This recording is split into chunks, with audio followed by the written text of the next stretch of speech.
दोस्तों, अगर आपका अमीर बनने का बर्निंग विचार है या आप किसी भी हालत में अमीर जरूर बनना ही चाहते हैं, आप चाहते हैं कि आप उतना पैसा अचीव कर पाए या आप उतना पैसा कमा पाए जितना आप चाहते हैं, तो इसके लिए ये पॉइंट जरूर कीजिए या हर महीने में एक बार ये काम तो जरूर कीजिए, वो है मंथली एक्सपेंसेस कैलकुलेट करना। दोस्तों, मंथली एक्सपेंस कैलकुलेट करने का मतलब ये नहीं है कि आपको ऊपर ऊपर से अपने महीने का जो भी बजट है वो कैलकुलेट करना है, नहीं।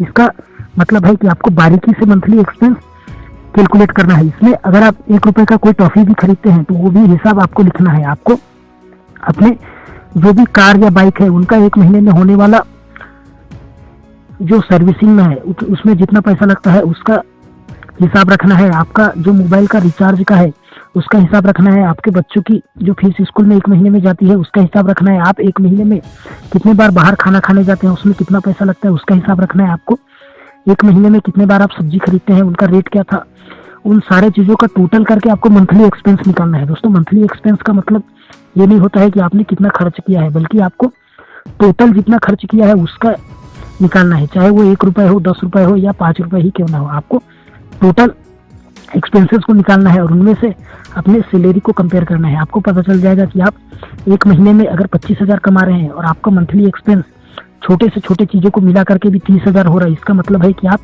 5,000 कम कमा रहे हैं या आपको 5,000 और ज़्यादा कमाने की ज़रूरत है। इस तरीके से आप जान जाएंगे कि आप अमीर बन सकते हैं या नहीं बन सकते, क्योंकि अमीर बनने के लिए आपको ये तो पता होना चाहिए कि आपकी सैलरी कितनी आ रही है, वो तो सबको पता होता है, लेकिन आपको ये भी पता होना चाहिए कि आपका 1 महीने का एक्सपेंस कितना हो रहा है। दोस्तों, हर कॉरपोरेशन में या जो भी इंसान जो जॉब करता है उसको 1 महीने में एक बार ही सैलरी मिलती है। इसका सीधा सा मतलब है कि उसको महीने में एक बार इनकम तो आ जाता है, लेकिन अगर वो एक्सपेंस का हिसाब ना करे तो ये भी पता नहीं चलेगा कि वो महीने में एक बार 30,000 तो कमाता है, लेकिन पूरे 30,000 उसके महीने भर में कहाँ चले जाते हैं वो उसको खुद पता नहीं चलेगा। इसलिए मंथली एक्सपेंस बजट बनाइए, उनको लिख करके रखिए, चाहे वो 1 रुपए का हो या कितने भी रुपए का क्यों ना हो। इस तरीके से आप लिखेंगे तब आपको एक्चुअल में पता चल जाएगा कि आपकी रियल हालत क्या है, या आप अमीर बन सकते हैं या नहीं बन सकते, क्योंकि वो आपके हालत को या आपके एक्सपेंसेस बिहेवियर को देख करके ही समझ में आ जाएगा।